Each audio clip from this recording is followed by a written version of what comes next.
দেখো আমার স্নান হয়ে গেছে, আর ছুটির দিনে অনেক কাজ থাকে, ঘুম থেকে উঠতেও একটু দেরি হয়। আর এদিকে দেখো আমি স্নান করে মায়ের পুজো করে নিয়েছি। আর ও আজকে চিকেন এনেছে, তো বলেছে খালি একটু ঝোল ঝোল করে চিকেনটা করো আর ভাত করো, তাহলেই হয়ে যাবে।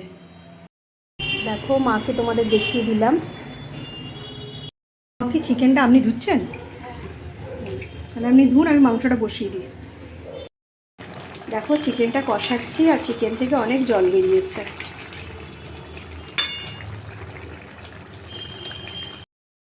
মাংসটা খুব ভালো করে কষিয়ে নিয়েছি। এবার এটা প্রেশার কুকারে দিয়ে আমি একটু সেদ্ধ করে নেব। মাংসগুলো আমি এবারে প্রেশারে দিয়ে দেবো। আর একটু ঝোল ঝোল করবো, তো ওই জন্য আজকে প্রেশার কুকারে মাংসটা করছি।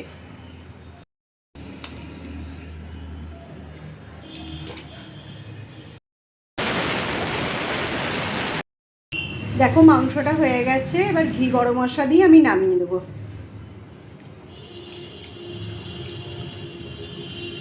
দেখো মাংসটা আমি এবার একটু 5 মিনিট ঢাকা দিয়ে রেখে দেবো, তারপর খুলবো।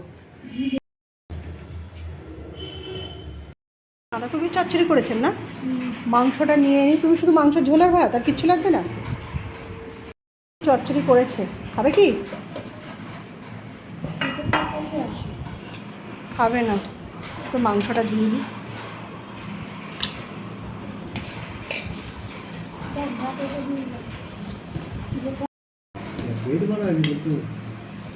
সকালে কচুরি খাওয়া হয়েছে না?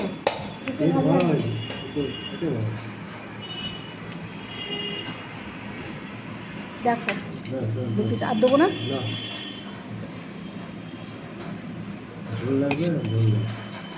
ঝোল করেছি অনেকটাই, ঝোলঝোলই তো করলাম।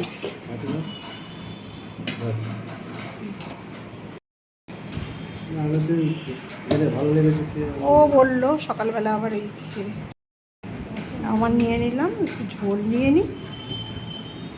না গো, বাঁধাকপির চচ্চড়িটা মা করলো, কি বলো তো, বাঁধাকপিটা পড়েছিল, ওই জন্য চচ্চড়ি করলো। তাও তো মায়ের জন্য মাছ করেছে, মাংস খাবে না এবেলা, তাই। দেখি বাঁধাকপির চচ্চড়িটা, বাঁধাকপিটা এখন নতুন উঠছে তো বেশ ভালো লাগছে। মা যখন করছিল বেশ গন্ধটা ভালো লাগছিল। এমনি সময় কিন্তু বাঁধাকপি রান্না করলে কেমন যেন একটা গন্ধটা বাজে লাগে। দেখি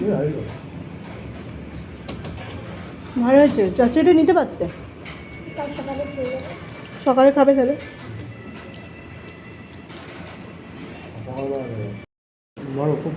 ভালো হয়েছে। সঙ্গে তোমার সবসময় তো চিকেন কষাটা বেশি হয়, এটাও কিন্তু খারাপ লাগে না, তাই না?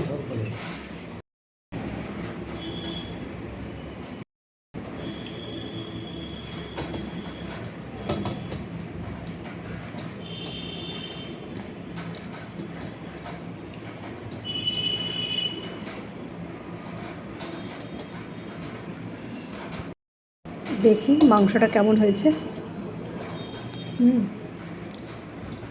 ভালো লাগছে না?